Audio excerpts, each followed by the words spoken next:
just need to be more present. Really, that's all it takes, to just be able to just focus on the moment and just breathe, enjoy, savor that moment, all right?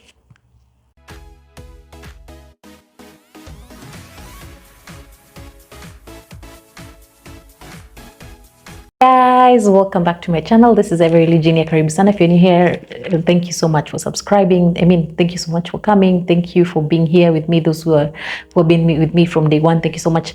Thank you. I love you. Mwah. Let's get on to the topic. So today I'm going to be talking about how to be more present.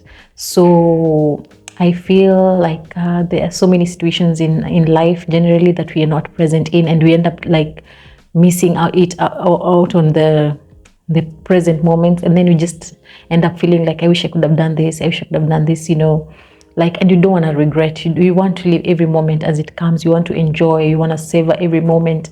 If it's your child, like when they're a kid, they're a baby, you want to enjoy that moment, because one day they'll be all grown up and you'll be like, oh my God, I miss them being here with me, and they'll be out of your house, the nest, and then you'll be missing them. So I just came up with this topic, these points to just help you to be more present in your life.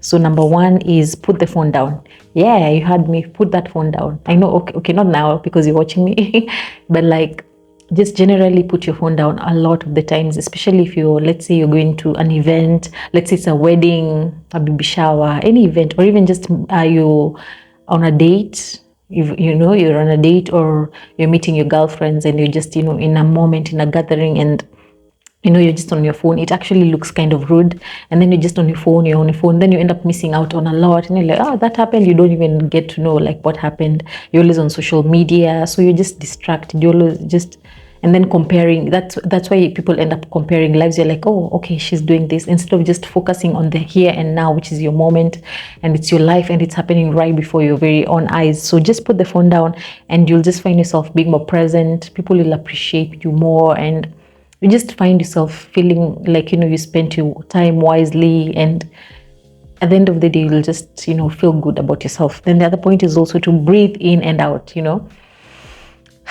like that, just breathe in and out. Sometimes you're just in the rush, you're always rushing up and down, trying to beat deadlines, trying to do this, do that, do so many tasks in a day. But just take some time to just breathe in and out, and you'll feel yourself relaxing. You'll feel yourself, oh, you're present. Let's say you're walking somewhere, you're rushing, but when you breathe in and out, now you just slow down, and you just end up like looking around. You're like, oh, and you end up noticing even good things around you and all that. So just breathe in and out, and you'll feel relieved. Even if you're stressed out, you'll just find yourself feeling much better when you breathe in and out.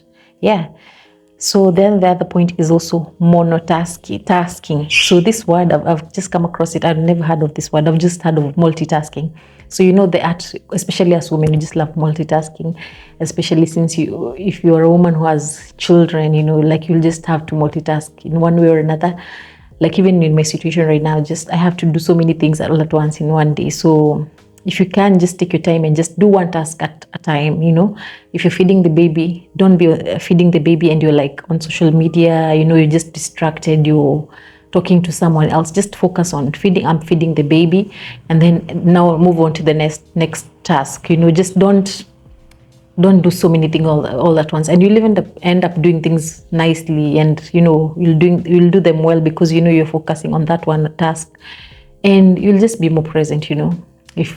Especially since babies love attention and all that. So monotasking is a new word I've just learned. I'm just thrilled to learn about it. And the other point is also to take breaks in between tasks. So let's say you're busy, maybe you're a stay-at-home mom, and probably you work from home if you're a remote worker, or just anything. I'm just giving examples that are over from the top of my head. So then you're just doing tasks, but like you're not a robot, you're a human being. So it's important to take breaks in between tasks. So if you can be able to do that, then you'll find yourself being more present. And even when you go back to the other task, you'll be more energized because you took that break. So you really need to take breaks in between the tasks. Then the other point is also to don't postpone feelings. So I've seen it happen, even me, like even right now when I'm a mom, there are things that happen, and you're still human. You're a human being first before you're a mom. So sometimes you just experience something and you have to just suck it in because you don't want to maybe see the baby to see you or something of that sort, or just generally humans. Maybe you suppress an emotion because you're thinking people will judge me. People you just want to even cry, like it's a sad situation. You're like, no, let me suppress it. Then it will end up, disturbing you, and as in it's not good to just postpone feelings. Like feel the feelings, feel the feels, and then just deal with it and move on to the next thing. Yeah, so be present. Like if it's something amazing that is happening, just enjoy that feeling, enjoy it. And because you don't, especially if it's a good thing, like just savor it, and it will become a good memory in the future.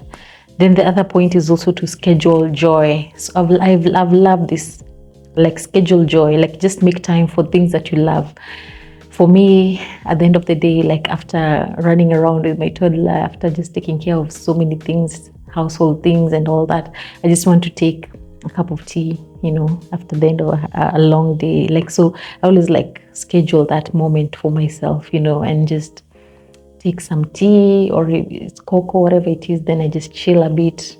If I can watch a movie, I do that just to feel good about, just feel good as a person. So schedule joy. If you can do fun activities with your child, if you can do fun activities with your friends. I've seen, there's so many activities nowadays. You can go for ice skating. Like I've seen so many people just doing very many fun things that I feel like it's amazing. Just do that and you'll find yourself being more present in the moment. You'll even forget, oh my God, I have a phone. Sometimes you even forget, you're leaving.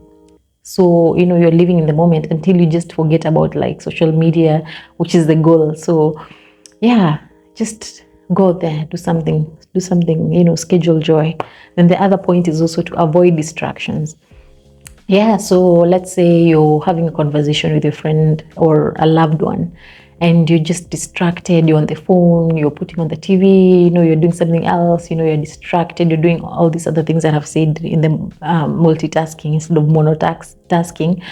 Then, you just end up not even listening to that person. Probably that person wanted you to listen to them. Maybe they're going through something, or they just need you to be there for them. Then they don't feel that love because you're just distracted. You don't even remember what they've told you. You're just distracted.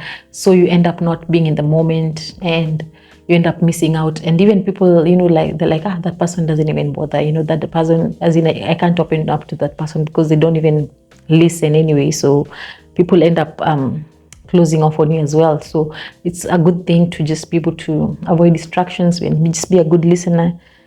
Just cut out the distractions, like even if it's a phone, putting it away and all that. Just avoid distractions generally. Then the other point is also to strive to be organized. So if you can be able to be organized, like I feel like when you're organized, like things run more smoothly. If you try to be organized, let's say you've been invited to a function, and at the back of your mind you're like, oh my God, I need to do this, I need to cook, oh my God. So you just have so much in your mind, like you're always running and running. But when you organize yourself, you're like, I've done this. And also, don't be so hard on yourself. Like if you can be able to just do one thing, in a day, and it was really hard for you, like don't be so hard on yourself. Try again tomorrow, so don't be so hard on yourself as well. So then you won't have to be always rushing. I have to do this. Oh my God, you're walking. You can't even enjoy like looking at people. You can't even enjoy the walk, just breathing in and out, because you just, thinking about so many things in your head, Then the other point is also to pause and smell the flowers.